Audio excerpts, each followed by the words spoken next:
Party with your host, Dustin Rybka.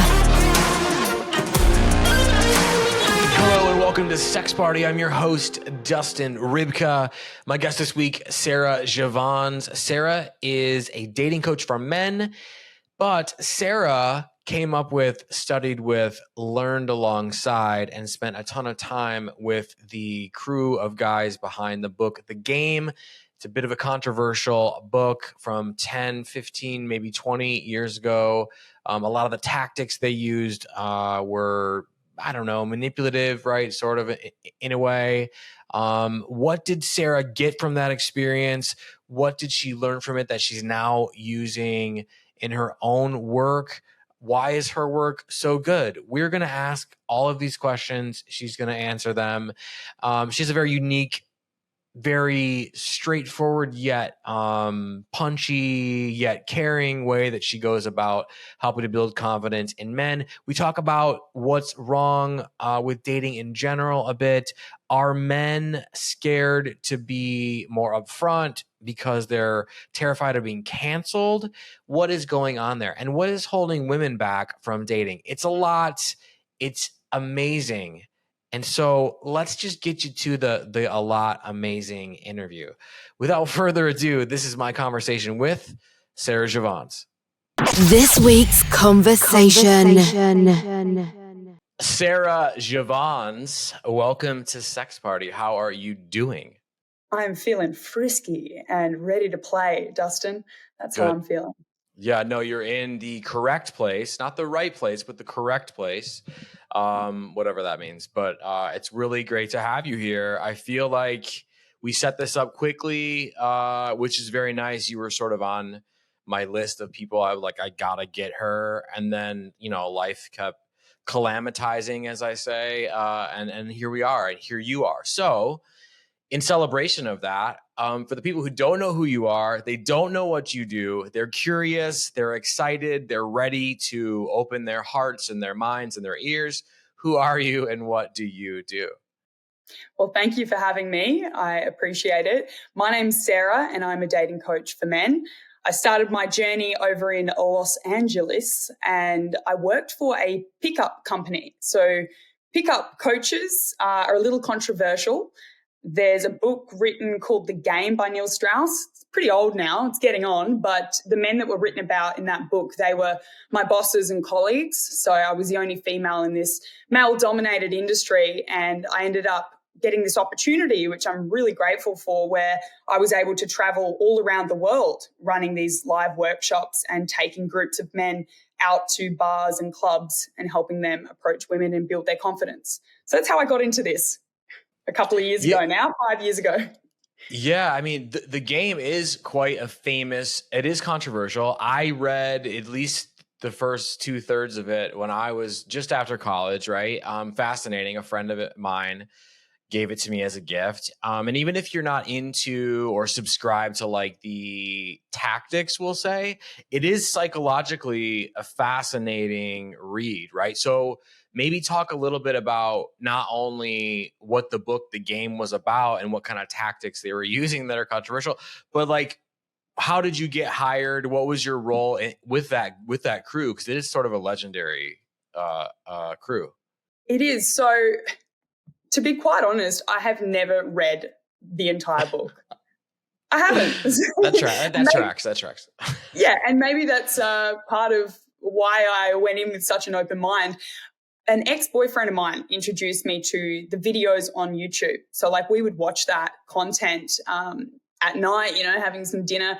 And it was fascinating just from a psychological standpoint. And when we broke up and I ended up going over to LA, I was just meeting lots of people. I was going through that period in my life where I was rediscovering who I am, what is my identity, and what do I want to do in this world. And that's when I met the current CEO of the company at the time at, some penthouse party. LA, there's like something going on every single night. Like there's 6 or 7 events. And I loved it, because it was exactly what I needed. And that's how the conversation started about being a part of that company. He said, how would you feel about helping us do a world tour? And this particular company is very well known for doing live free tours, as they call them. So essentially, a group of people meet up in usually a hotel seminar room, and then they watch these coaches, these gurus, these pickup artists give a talk, give a speech, and usually they have a package to do some sort of workshop with them, as they call them, boot camps, where you actually go out to and explore the nightlife and approach women. I didn't know much about it, and this particular CEO just threw me into the deep end. And I wanted that. Do you know what I mean? This opportunity was like, bam, yes, what a great challenge. I can do this. So I had 2 weeks of training, and then I did my first event in LA at their like Hollywood home in the hills there. Then I started my world tour, and my first stop was Australia, because a few of them are actually not allowed to enter Australia. And that might give you a little bit of an understanding of some of the controversy. And at the beginning, I was just sort of shadowing and hosting these events. And eventually I earned my stripes, if you will, and started to run the events by myself, started to do the workshops by myself, built up my team, my client base and all of that. And I guess to give a little bit of light about some of the tactics that I learnt on the job, there was a lot of weight placed on like your ability to get men obviously picking up women, getting them to physically escalate. So go from meeting a woman to making out with her, to fingering her, for example, to taking her home. So these are the kind of things that I was exposed to, and with my very fun-loving nature, I just kind of went along with it and thought, well, this is what this company is about. No one really respects me being a woman here yet. So I really just went down that path of, okay, I'll help these guys have three-way makeouts or do these random sort of party tricks, I would call them. And I started to realize that as fun as that was, and as cool as it might be to come out of a night being like, yeah, like I hooked up with, 5 different people, I would notice that these guys, like there was something deeper going on psychologically. There was a lot of things going on with their self-esteem. And when they go back to their ordinary lives and they can't recreate that, I felt like it had more of an adverse effect. It wasn't a sustainable kind of healthy development. And that's when I started to shift gears and eventually moved away from that space. Well, first of all, Neil Strauss is a legend, right? Just as a person, and I think he's even not denounced anything or anything like that, but he has said, I'm really proud of these things, but I'm also all of this, and I'm moving and evolving and whatever. Yes. And it does really lend, because when you look at you and your content, right? And I was just thinking about what I was like, I can't really put my finger on it. And you just did, because you're a woman who was in that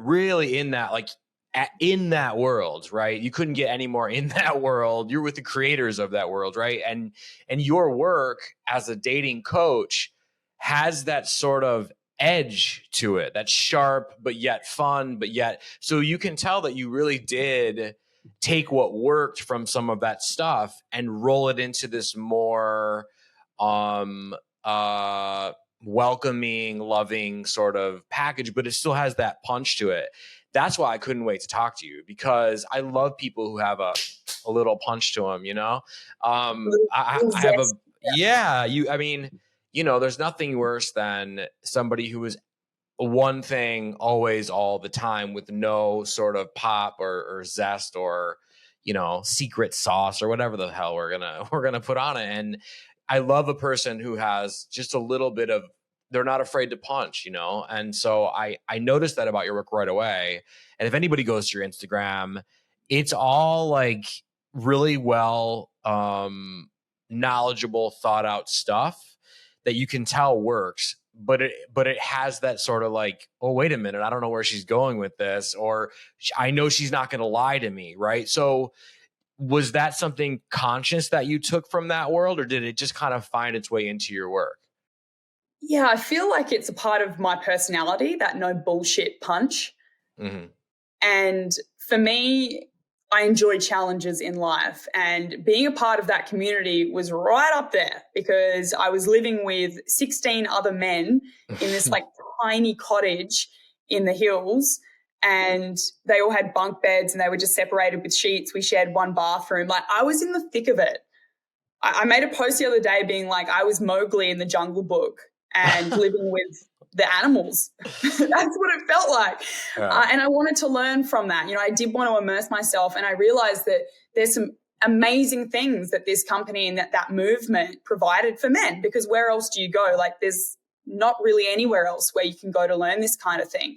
And the hybrid company that I have now has taken all the good parts and blended them together, because we really do need this. We need more coaches that specialize in this kind of area, because, again, there's really minimal places to go where you can learn to flirt, learn to build confidence in that area, and then how to apply that in real life in a safe environment.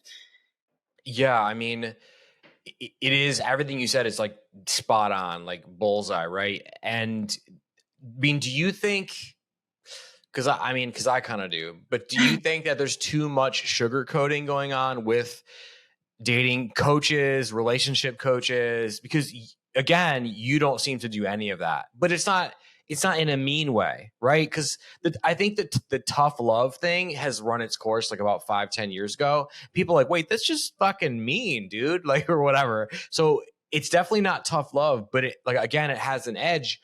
But on the reverse side of that, and we won't talk shit about anybody in particular unless you want to. But do you feel that in the industry now with dating coaches, relationship coaching, personal coaching, that it's too sugar-coated? Yeah, on some levels, I would say it is sugar-coated. And it's a shame because there's another movement, and this happened when I was with this company a few years ago, is it's like this big cyber cleanup for all sex coaches and intimacy coaches. And again, it's like, it really sucks because there's people that are wanting to promote healthy sexual education, and now we're all getting censored. And that happened when I was in the company too. So it kind of comes in waves. And so that's one element that I believe is sugar-coated. And we have to come up with all these different words to talk about sex and intimacy. And that's what I love about some of the other people you've been interviewing, is the way that they've become so creative with talking about it. And I'm like, damn, that's good.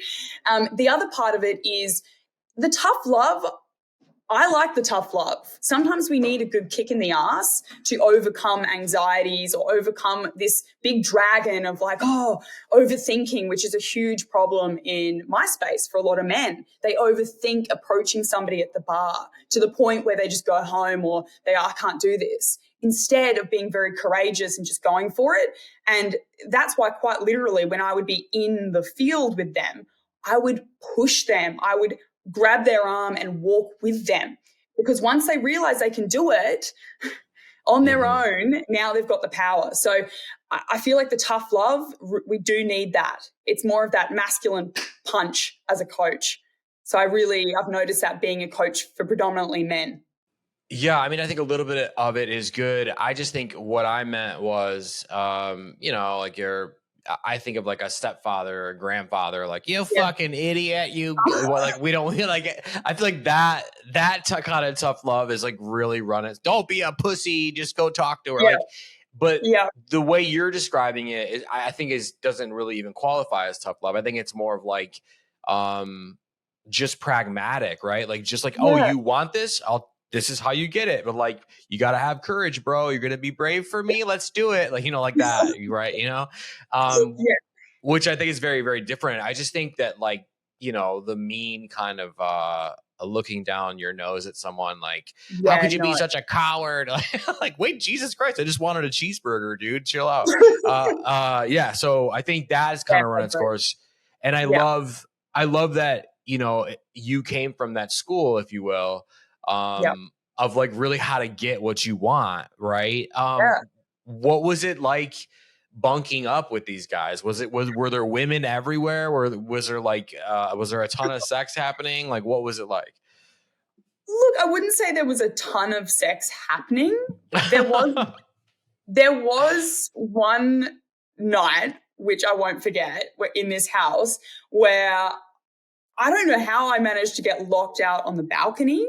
And then there was a guy in there having sex on the couch, and out of polite manners, I was like, well, I can't go in and disturb them, so I'll just wait out here for the next, I think it was 2 hours. I was out there in the cold on the balcony. I had company, but at least I was watching a show, like big windows, like watching everything go down. That was, sort of my main experience. I didn't get exposed to too much like sex going on in every room. Mm-hmm. I definitely had my sexual adventures throughout the couple of years that I was traveling, that's for sure. And I tried to keep it professional around most of the crew. Okay, well, you opened that door, so okay. So if you let's talk a little bit about that. And I understand you don't want to out anybody or whatever. We don't have to use names again. Okay. we can if you want to, right? But what was that like? Because you had to think, okay, I'm a woman, I'm intelligent, I'm going into this world with these other guys that are intelligent, and they're literally traveling the world, the country, showing people how to bang women by using manipulation. So if you're just to call a spade. Is that what I did? My God. Well, I famously, well, not famously, infamously, maybe famously in like 5 years when they like string me up from some building somewhere. But I've always said not all manipulation is bad. So I'm going on record saying it again. I just think it's a behavior, right? So you entered that world full of manipulation, right? And knowingly, like, maybe you use that to your own advantage, right? To get what you wanted sexually or romantically or whatever it may be.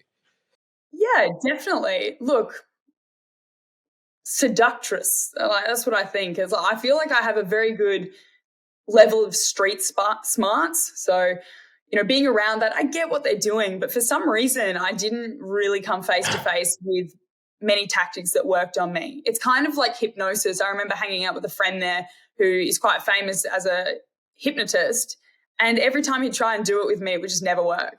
So I don't know whether it's just a very good bullshit detector or street smarts, but yeah, it's just I could see straight through it. And I think a lot of women that understand those tactics, they also can see through it. What I don't like is seeing women that don't understand that, and then they're, don't realize what's going on. That's not the best feeling. So I definitely had a few moments like that of just observing situations play out in front of me. I'm like, I'm not okay with that. But for me, I was okay. I sort of cruised my way through.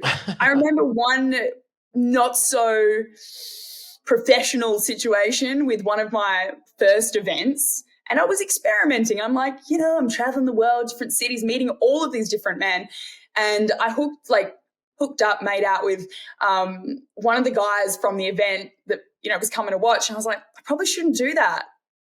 Probably shouldn't make out with the attendees, Sarah. And so from that point on, quite early, I was like, make sure that there's that professional separation from any clients or any people that are attending. But it was really tough. I definitely engaged in some makeouts, like three-way makeouts and things like that while we were out in the field, because it's tough. You're out there being their friend, helping them, build rapport with total strangers. And so there is a part where you have to become pretty like close and intimate with them. Yeah, I would imagine it's like CIA training, like fine line, sort of Red Sparrow kind of thing happening, because I just wanted to add, like, back when I started, they were still doing in-field footage. And this is something that is very controversial, where they would actually film their interactions with women without them knowing, usually. And I had to do that at the beginning. And it was the hardest, most awkward thing, because when you get caught, just explaining yourself is, it's like, why are you filming? Why are you filming these two people making out or like doing something? It was so weird to do that. Yeah. Well, the more we talk about it, it all feels like a black bag kind of operation, which, maybe will work its way into the title of the episode. Who knows, right? But I mean, there you go. I mean, true double agent stuff, right? And I think all of this, if it's good, sex and dating always has a bit of your mission, should you choose to accept it, kind of vibe to it, right? Like it is. And I said manipulation can be good, which now I sound like a psycho, but that's totally fine because it plays exactly into what we're talking about, right?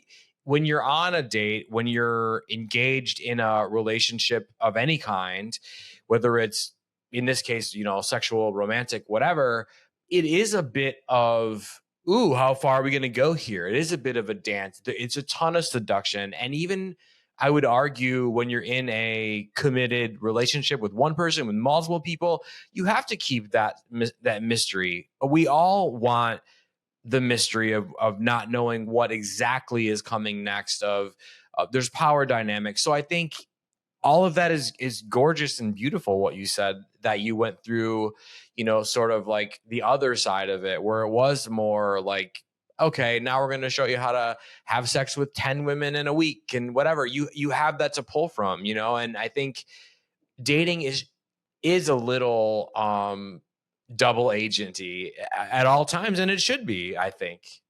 Yeah, you're like that little voice in their ear being like, do this now, pull her in tightly, don't let go. It's like, I can't help but think about Hitch and think about, that movie is the only movie really to explain what it was that I was doing out there in the field. That's like 100% the vibe.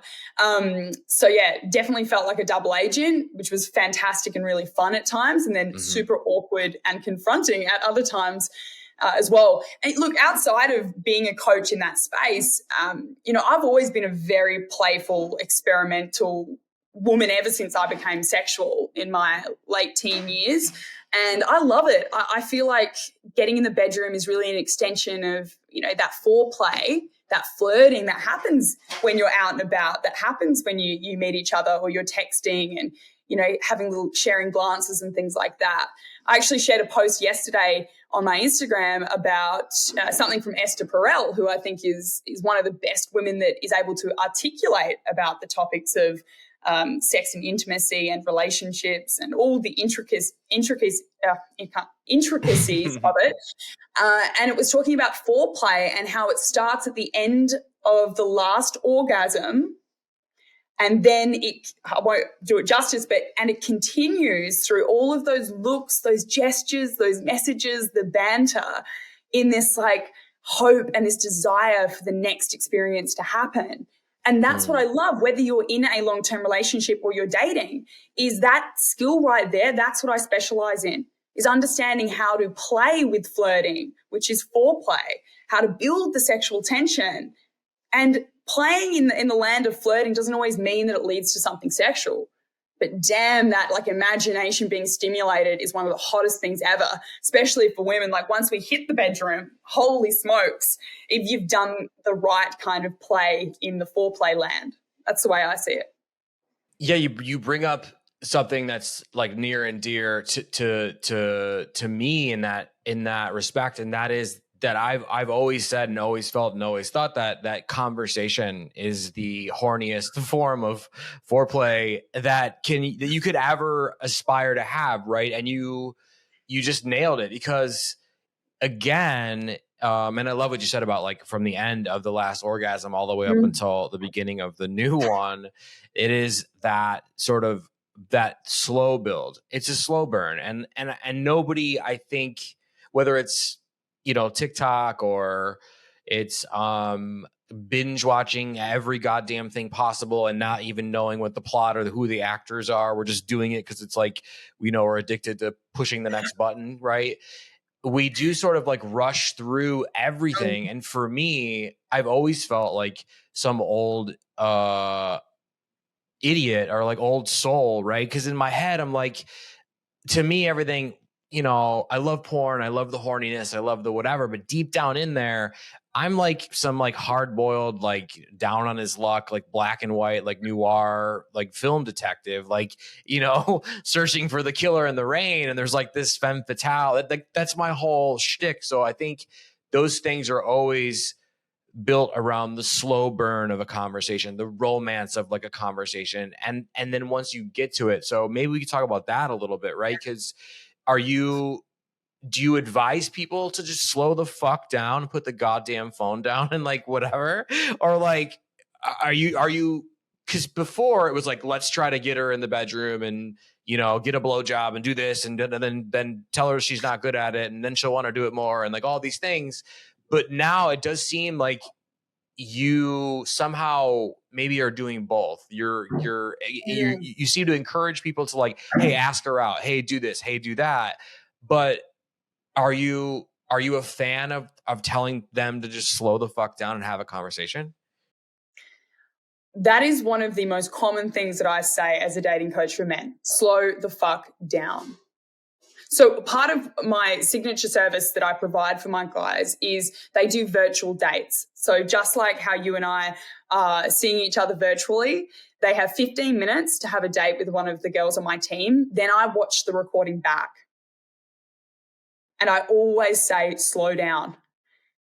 Because when you go really fast with anything, you're not present. You're in your head. And that's why slowing down gets you more present in your body and you're actually able to think and act more clearly. And when you want to become really good at flirting at a high level, I mean like confident, just whatever you want to call it, like just, you know, Brad Pitt level sexy or whoever, you know, you find to be just so charismatic and just oozes that sexual energy, they're very comfortable in silence. Silence, I always say to my clients, is an action itself. Intentional silence is one of the hottest things that you can do. What happens in that silence is little awkward glances or looking away or laughing. And that on a date is really sexy.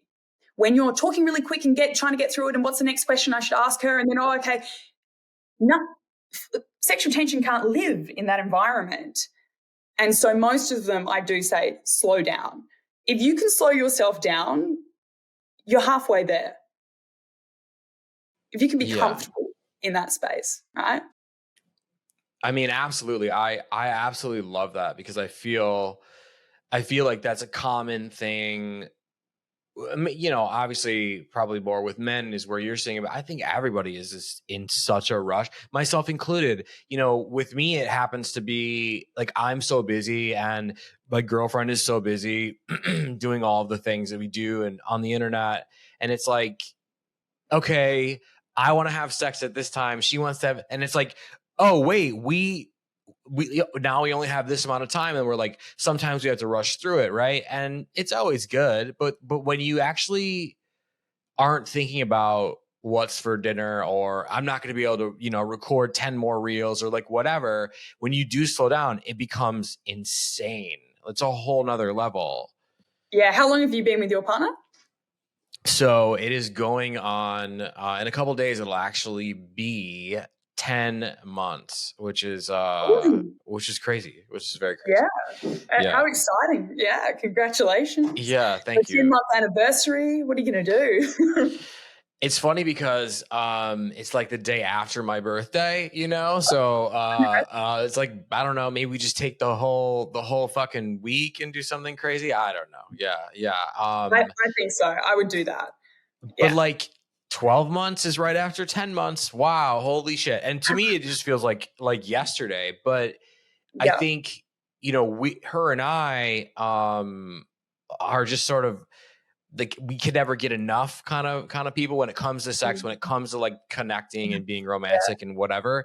And I think a lot of people don't even get to either because like they are rushing, just like you said. Would you say that that's the most common thing that people are doing wrong, or men are doing wrong with dating? Or would you say women are doing that too? Or yeah, look, I feel like there's things that we can improve on both sides of the fence. Like, I can't talk. I obviously work predominantly with men. However, I've learned a lot as a woman with how I can show up to my dates and how I can really like set the space as well to allow a man to feel like, oh, actually, I can go to this space with this woman.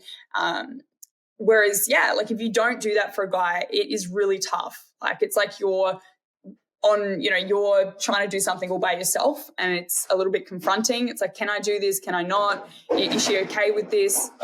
I feel like I've learned a lot over the years. Leaning into my feminine, playful side does wonders for men on the date because they're like, oh, cool. That means that they can lean into their playful side. So that's what I teach my clients predominantly is connect in with that playful side, that cheeky side. And I've noticed a lot of guys have shut that door for years since they were like 16, 17. Like they haven't allowed themselves to be playful and to be cheeky and to be flirtatious because of whatever conditioning around it being creepy or disrespectful. They've closed the door, just slammed it shut and then not entered it again. And that's why now they're 30, mid-30s, and they're like, oh, Sarah, like, how do I flirt? How do I tap into this side? What do I do? And their flirting usually comes across very obvious and like they are just coming into adolescence. Yeah, I think, there are a lot of, dating is complicated and weird, and a lot of people don't even really like it, right? But you brought present company included. Actually, I just I never dated. I never really dated with intention, right? Like I was always just kind of like, when I was really young, I worked in nightlife and was really successful. So I didn't really have to try, to be honest. I didn't really have to do anything. And so I just kind of like, whatever. And then that set this like mental precedent for me where it's like, oh, and I guess my confidence grew out of that even larger than most people's or something. And like, it was never an arrogant thing. I mean, I don't know, ask other people, they would probably say that guy's a douchebag, whatever. But for me, I never felt like arrogant or better or anything like that. But I learned that the more I didn't care in a still present way, that people would just like, can I take you home with me? Can I like, just like that, And so that has always been something that I think that has been with me naturally since I was really young, 18 or 19. I can remember the days before that, scrambling with the pickup lines and doing all that, like in college. And it just, it would work like once every 7 times or something. And then it was like, there's gotta be a better way. But then, and then I found nightlife and that was all she wrote. But I just think that people who don't have an experience like that, like I did, people who don't do something that puts them in front of all of these people, right? They don't have a podcast. They're not famous. They're not a nightclub douchebag. They're not whatever, right? They don't have that sort of stage to step out on. And it becomes really, really difficult. And then you're right, they are rushing through it. And I think to view it that way puts a whole different sort of spin on it, because women do want someone who is confident in so many different ways. And that's hard to teach. So how do you teach that? Like, how do you find somebody who's just massively insecure and not confident and instill in them to be thoughtful and sort of like aloof, but not too aloof to like piss somebody off? That's what I'm really fascinated with. Yeah, I coach men to develop their confidence with women through exposure training. Like anything, if you're not confident in a certain area, let's say you've never been to a gym, you're going to walk into a gym and feel a little bit overwhelmed. What equipment do I use? How do I do the exercise? How do I connect my brain to that muscle, right? It's like the same kind of thing, but we don't have a gym where you can go to train these kinds of muscles. And so that's why with my own company, I thought, well, how do we create that space? And I'd done this kind of training live at the seminars where I would create role plays with the participants, and they would be able to expose themselves to something that they haven't had much exposure to. Like if you're a guy that has never approached a woman, that's going to be a frightening thing to even consider doing. So if they're in a safe place and I'm there helping them through it and they've got other people to support them, then it changes the experience and they can start to develop the confidence there. So that's why with these virtual dates with my team, I'm able to slow things down, get them in front of beautiful women and have them feel like, yes, I can do this. And then they convert that into their real life dating experiences. And I've seen amazing results with guys just being given the space and the training room where they can practice things like slowing down or practice paying a woman a genuine compliment and seeing how she responds to build up those muscles. And that's where the confidence really comes from. Have you ever had somebody that you just absolutely like could not help at all? Look, you never like to admit that as a coach. But yeah, there've been clients where unfortunately they've really struggled. And I'm the kind of person, I love to grow and I love to challenge myself. And I really had to slow things down and realize that everybody learns at a different pace. And if they've got different unique challenges for them, it's going to take them longer to get to that destination. And that's okay. I think that's something that I've really grown into as a coach, is like, I can't force a client to move faster than they can. Yeah. So you have to slow down. Yeah. No, I mean, and that's what a beautiful answer, because it's truthful and it's real, and like everybody, that's what everyone's tuning in to this episode for, is like, get the real shit, and they know that I'll get it. So like, I appreciate you answering like so honestly about all of this.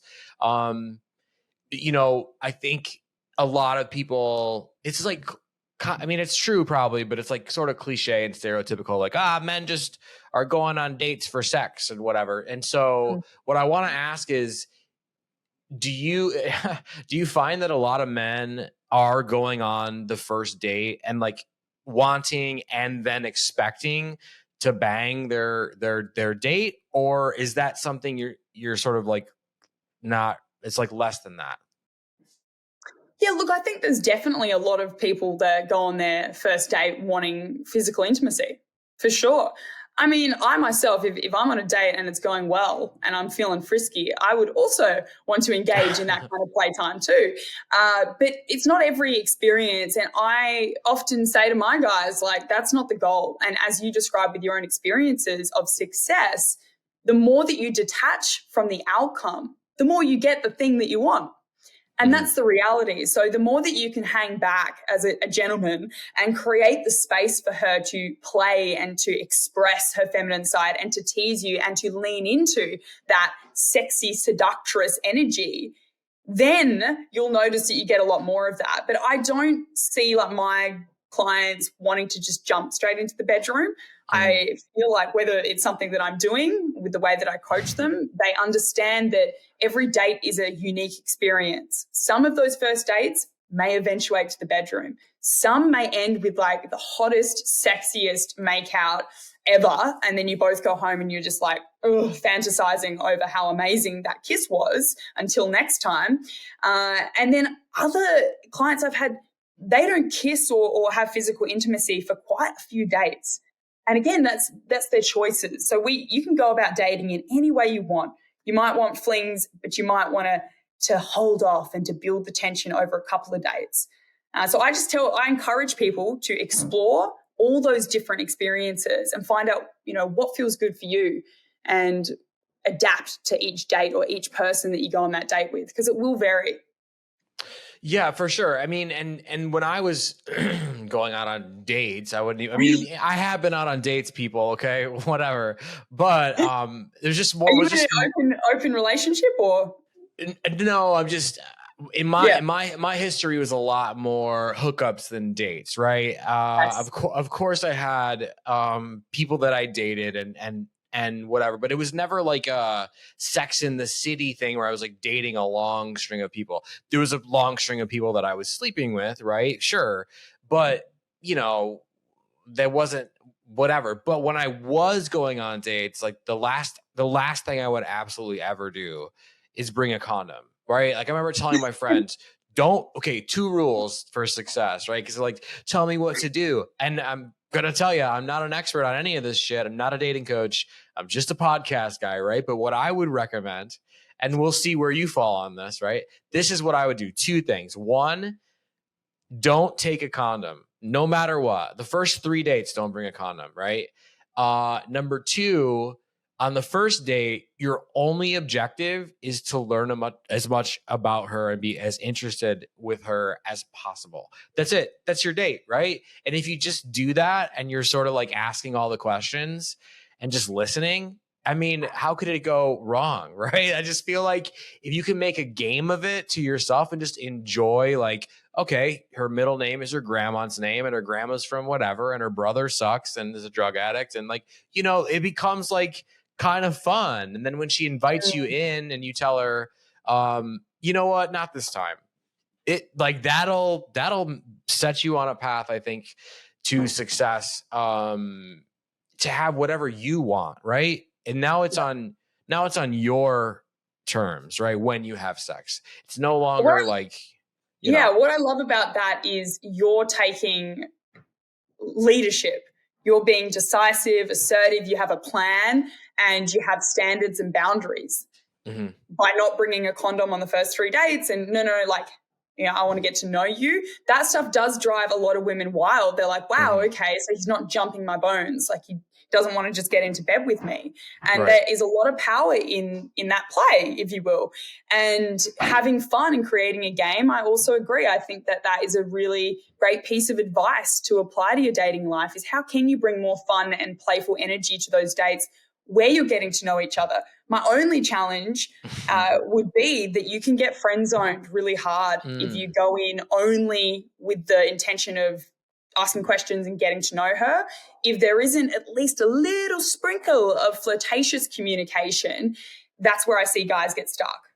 And she doesn't see her like him romantically. Yeah, you have to flirt. I see, and that's the thing is, I thought that it just goes without saying. Whoops. So that's why the expert is here. No, you have to flirt. You have to be. I don't know. Just a little. Just these little like sort of like jabby, like flirty, sexy things. Yeah. Well, exactly. And, that depth of getting to know somebody is just as important as the light cheekiness of flirting. Where I see a lot of guys go wrong is they can talk about anything and everything in the world. They can go super deep about all their past relationships. They can talk about space and just the universe and the meaning of life. However, when it comes to being cheeky and flirty, that's where they just go, ooh, I'm like a fish out of water. And so if you have one without the other, it's very difficult to leave that person knowing that you're interested and wanting to go on that second date. Yeah, for sure. So now we have all that on record, right? All my nonsense. What do you think if you had to, what is the number one thing that, because I have a dual question here, the number one thing that men are doing wrong, not necessarily on the date, but in dating, because there's so much talk right now. Like, Professor Scott Galloway has all his stuff, about men are in desperate need of sex and dating. And I don't know how I feel about that, because I just kind of feel like, well, then maybe we shouldn't have like murdered and raped a bunch of people for a couple millennia. So there's that, right. But he's a smart guy and he has, stuff that I respect. And so what are men doing wrong? Because here we have all these things like, oh, well, men are they aren't getting fucked enough. And so now they're buying guns and beating people up in the street. It's like, okay, sort of a leap, but okay. But is there something you see with your work, because your work is in depth, your work is real, your work is pragmatic, right? What is the one thing that men are doing wrong in the dating sphere? It's a great question. And I wouldn't say that men are doing something wrong. I would find from my experience that they're lacking the permission to explore and to play. They're not playing anymore because they're afraid of what people might say or how is she going to react if I do this. So instead they keep in their comfort zones and watch video like movies, or I don't know, sit on their laptop or watch porn or whatever it is, instead of actually venturing out. So they've lost that childlike sponge mentality. That's what I see. It's like every man has it within him to get out there and to really enjoy and love dating. However, if they've had bad experiences or they're not sure how to go about it, I just see them holding back. I mean, if you don't know what to do, then you're just going to keep doing what you've always done.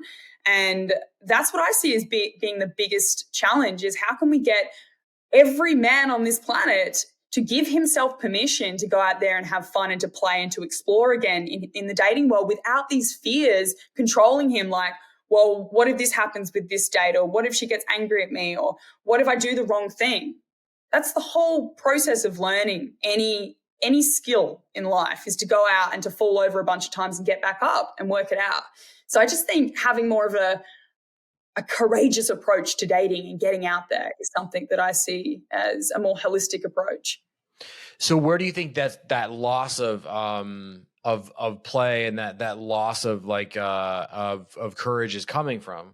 Yeah, they're beaten down by life. They're beaten down by people out there saying, "Oh, the men are buying guns and doing this and that." And, even just the segregation, or even just feeling like they have to isolate themselves, or going out there and then having a bad experience and feeling a bit burnt and heading back into their safe place, which might be their apartment or their house, and just, I'll stay here because I don't get hurt. Yeah. And they've just gradually, lost. It's almost like losing the hope. I think the worst enemy is apathy in our modern dating industry. If you just, who cares? Like, I don't know, I'm just going to be single. I'll buy a sex bot. Like, yeah, I don't need that human element. Like, that is what saddens me. Like, that's what really hurts, is if people start giving up hope. Because I've been there. I've been in a place in my head where I've gone, what is the point?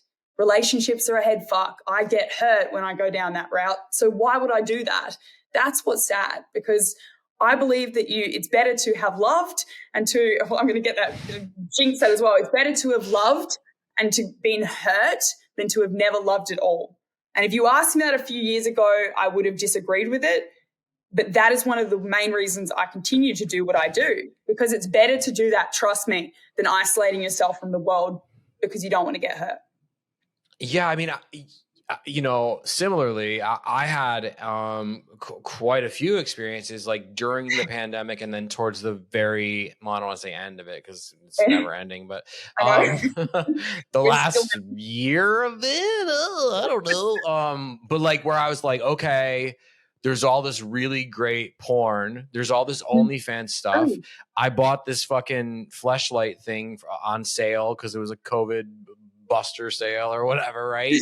And I'm like, it's not that bad. I'm like, I guess if I really wanted to, I could like call a sex worker, because anybody that I was having meeting on a dating app, all of a sudden that became incredibly difficult. Nobody was interested unless you were getting married right away. And I was like, no, thanks.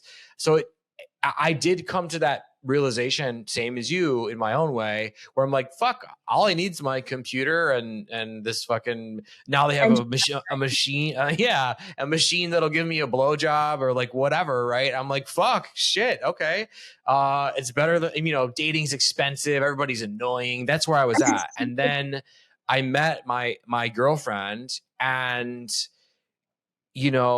something happened where there was that connection between her and I, and it was like a real connection. I hadn't felt that since high school, college. That's what it felt like to me. And I was like, fuck, right? But like, if it wasn't her, I would probably revert back to like, hey, blowjob machines on sale, 2 for 1 or whatever, right? And so I totally understand that, and you're totally right. It is easier and far less expensive just to stay in your apartment, play PlayStation, get burgers, and have sex with a plastic orifice. So whatever.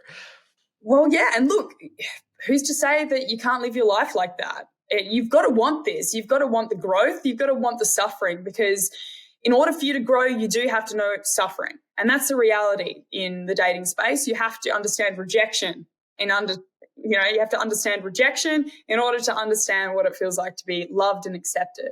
And I feel like rejection is a beautiful teacher about loving and accepting yourself and not being reliant on others for that acceptance. Yeah, I mean, it's totally, to quote one of my favorite movies, it's the sour and the sweet, right? I mean, come on, you can't have one without the other. And we love that, right? And you have to take chances, you have to take swings. To jump back to what you were saying, do you think that there's a fear from men of like being canceled for like saying something stupid, or like, because this is a topic that nobody ever wants to talk about, but like, you're brave, I'm an idiot. Let's fucking talk about it, right? So it's a perfect combination. Do you You're think brave, that? I'm an idiot. Let's go. Do you think that men are like, well, I don't want to like make a comment that's too sexual, or I don't want to do this or that, and so they're like kind of either hiding behind that, or they really truly are like, well, I don't want her friends to know that I asked about, her sex life or whatever that thing is, because it did sound like a bit when we were talking about the lack of, just again, having guts or balls or whatever we're calling them, and asking her out and doing the damn thing and being whatever. It did sound like you were sort of saying there was a lack of that, and that was the main antagonist and what's holding a lot of dudes back from like not only getting laid, but like having a meaningful, fun, let's have another mezcal kind of a night, Moscow Mule. Look, you got to be willing to fuck up. Mm-hmm. You have to be willing to say the wrong thing. What is extremely important in any situation is to know that your nature is kind and you mean well. If you screw up, you can say, oh, look, I'm sorry that came out wrong. You can apologize when you step over lines, but if you become so afraid that you never step over the line, then you are going to stay stuck. And it is going to be a pretty shitty time for you. And if you let the fear run your life, then you aren't going to get the kind of results that you want. If you decide to step over that line and make mistakes, and if you ever go too far, and there's ways of being able to tell whether you've gone too far with somebody. You can tell through their body language how they're responding, and there's things that you can say just to be like, oh, like, did that offend you? Okay, I apologize. I didn't mean it that way. It's all about your intention behind something. It's not about what you're saying, but how you're saying it and why you're saying it. So if you're able to say, look, this is where it was coming from, you'll always be okay. I've messed up that many times. I've said the wrong thing a million times. Like, I can't even count. And I just know, okay, I've got to take full ownership here and responsibility and go, yeah, look, I messed up. That came out really wrong. And that was not my intention at all. That's it. Boom. Like, you're okay. And do you know what? Men say the wrong things all the time with me. All the time. I bet. And I embrace that. And I can help them by saying, hey, that came out a bit weird, that didn't feel great.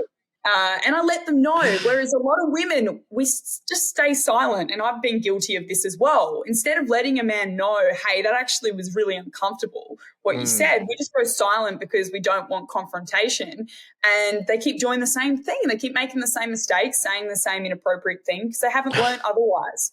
So we need more men and women to get up and actually go, hey, like, let me help you. Let me show you, like, this is probably a better way to say what you want to say. Well, number one, I would pay a god awful amount of money to see that blooper reel, like just the hour-long blooper reel of like men saying fucked up shit to you and then you reacting like, wait a minute, what? And just like it cuts to the next one, right? And two, since you will open this door too, can you give me a couple things that men have said to you, like, what the fuck, dude? Like, obviously we're not naming names, but like, look, I try to shut these experiences out. My classic response is to just laugh and to change the topic, because I'm like, that was really bad, whatever you just said. Honestly, I'm telling you, these guys that I work with, the things that they say, I'm just like, it's like I'm talking to an 18-year-old that's just trying to work out how to flirt with somebody. And so it comes out kind of like really bad dad jokes is the way that I can describe it. It's like, I get what you're trying to say here, but it's really bad, and I feel for them. And I think I've given men way more chances than most women, I would say. Out of sometimes pity, like out of the pity, I've just gone, oh God, he's such a lovely guy. Like, oh, I don't want to crush him right now.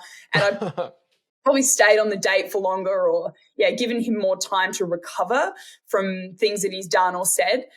But I can't really think of like a specific one that stands out. There's just been some real bad dad joke like pickup lines with, dropped out of heaven, or like, that's the one that literally, I know it's cliche, but that one I've had. or just really inappropriate sexual innuendo that doesn't hit the mark. It just lacks a level of class and subtlety. It's like, as I said, 18-year-old kid just trying to work out how to flirt. That's how I would describe the experience.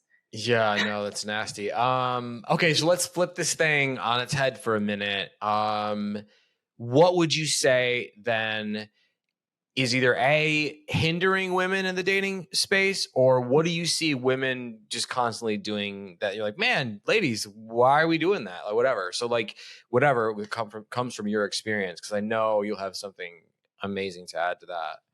Look, I feel like what I've learned being a woman in the modern dating world is adopting a more open-minded mindset towards dating and men, and like, hey, I wouldn't usually go for this kind of guy, but I'm going to go for this and I'm going to fully give it a shot and explore, like get in there. And when I go on a date, I go into like playful, cheeky Sarah mode. And I do that, as I said before, because I know that it helps him, one, feel more relaxed and allows him to authentically express himself. And that's my goal when I go on any date, is I want to get to his core and figure out who he is, genuinely, and then I can make a more informed decision about whether I want to go on a second date with him. And I found that playful energy really helps. Something I've also learned recently, because it is not my default setting, I learned this from a friend of mine who is like a bad bitch. She is just all kinds of bad bitch. She's got rock solid boundaries. She's a lawyer. She's just like, oh my God, you're really going to say that to him? Like, that's a bit mean, isn't it? Right? Like, I'm like the good angel and she's the devil on the shoulder. And what I've learned from her is when you have those boundaries and those standards as a woman, it helps teach the men that are going to date you how to behave with you. It is not okay, for example, like this situation, we're meeting up with this new guy. I was with her. Who knows? Maybe we were all going to have fun. I don't know. But I was like, do you want me to leave? No. Okay, I'll stay. And he was in the car park at the supermarket and he messaged saying, I'm on the phone to my boss, like, just come down here. And I loved this experience because she says, no, like, we are getting a coffee, come up here. And it was like this Mexican standoff between them, this power play. And I really loved it because she stood in her own and she's like, no, I'm not going to come down into a basement and get in your car. And I loved that attitude. And I like testing things. I tested it out and did the same thing with somebody that I was messaging, and their behavior switches. So I feel like as a woman in the modern dating world, have your boundaries and standards while allowing yourself to be your feminine, playful self, because that really helps when you're dating. So it's like a sprinkle of like, yes, have your standards and your boundaries, but damn, like when you're on the date, like lean into that feminine side of yourself, because you're going to have way more fun. You'll connect more deeply with your date and you'll be able to give them permission to bring out their authentic self and make more informed decisions about whether you want to have like a sexy fling with somebody or consider them for a long-term relationship. And then that's like, I mean, just on both sides, right? If both male and female kind of like picked up the slack a little bit and just kind of pushed it in a way that's like healthy, then we wouldn't be, in a place where everybody's blaming everything and everyone for why they can't get laid or go on a date or something like that. I don't know. I just think, what's the point? Like, why have that attitude? Like, that doesn't feel good. If something doesn't go your way, just be like, yeah, that's outside. Like, that guy crossed a boundary for me. I'm not going to go back there. So don't go back there if somebody doesn't treat you the way that you wanted. But also be able to discern between a guy that you're probably just going to fuck and it's going to be a once-off thing, and enjoy the fuck out of that. So I'm swearing a lot here, but enjoy the fling. Enjoy the spontaneity and the excitement and almost the eroticism of that experience. I'd say that some of my one-night stands in my life have been the most incredible experiences I've ever had, as well as long-term relationships. It's like all of that, all of those experiences add up. When you're 80 years old sitting in the nursing home, you'll be reflecting on all of that going, wow, each one of those experiences was really unique and amazing in their own way, whether it was a 10-year relationship or a 24-hour fling. Yeah, no, and then that's incredibly powerful to say. And you said it in a way that you're like owning it. And again, I just feel like that's a real world. You're really good at, whether it's here on this show or in your social media, of like walking that punchy talk, talking your walk, walking your talk. Like you've really mastered that. And so I can't like thank you enough for bringing that here. Okay, in closing, right? So if you could just give like one bit of advice to everybody about dating, right? Something short and sweet. I mean, you can go for as long as you want, right? But like the idea is just sort of encapsulate. If you just give one piece to everyone, what would that piece be around dating? Fall in love with dating again. Fall in love with it. That's what I would say to people. Get out there and just fall in love. Stop focusing on the negative, look at the positive, and create incredible, unforgettable experiences that you'll think about when you're 80 years old in the nursing home. That's what life's about. Have more fun. I love that. So you are a fan of like going on the date that is not going to lead to a relationship. You just go bowling and eat shrimp tacos and fuck yeah. Go on that date and have the best time ever.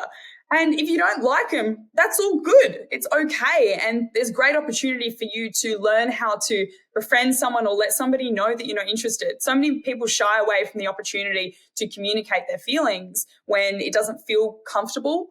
But you can become great friends with someone that you don't want to ideally date.